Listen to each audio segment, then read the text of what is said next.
Wow, what a crowd. Thank you. I appreciate that you care so much about your state and about this country that you would come out here today to pray. My father sends his greetings. He's 97 years old. Amen. He doesn't think anybody remembers who he is. So he says if you meet anybody, if they remember me, say hello. So, hello. You know, I don't think I have to convince any of you that our country is in trouble. We're in big trouble. We're in trouble spiritually, racially, economically, politically, and I'm here to tell you there's no person or political party that can turn this thing around. I have zero hope in the Democratic Party, all right? All right, before you Republicans start high-fiving, I have zero hope in the Republican Party. Amen. The only hope for this country is Almighty God. Amen. The most important thing that we as Christians can do is to pray. God hears prayer. Amen. God answers prayer. And I've decided this year to go to all 50 state capitals to have prayer. Why? Because God hears it. And I want to give you an example here in a minute from the scripture.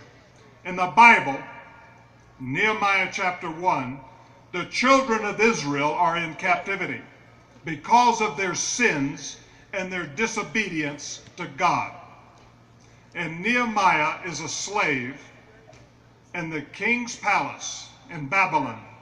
And I'd like to read from Nehemiah chapter 1 what Nehemiah did and what God did, okay? Chapter 1, starting in verse 2. Hanani, one of my brothers, came from Judah with some other men, and I questioned them about the Jewish remnant that had survived the exile and also about Jerusalem.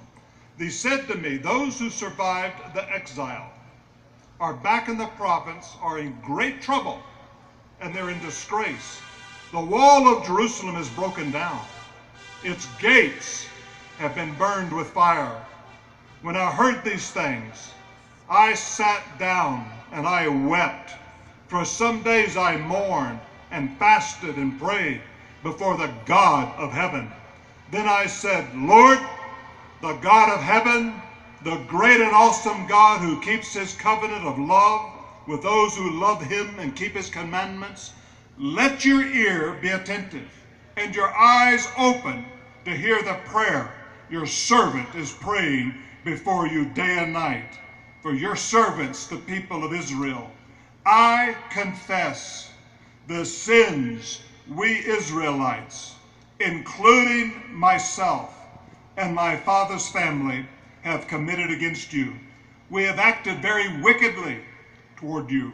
We have not obeyed your commands, your decrees, or your laws that you gave to your servant Moses.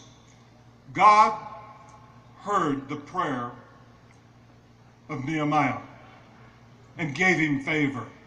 Ladies and gentlemen, we need God's favor in this land. Amen. This pagan king, remember, Nehemiah is a slave. God gave this slave his favor. He goes to the king, and the king gives him permission to go back to Jerusalem and to rebuild the walls and to rehang the gates. He sends a military detachment with him to protect him. He gives him letters of authority, so when he gets back, nobody's going to question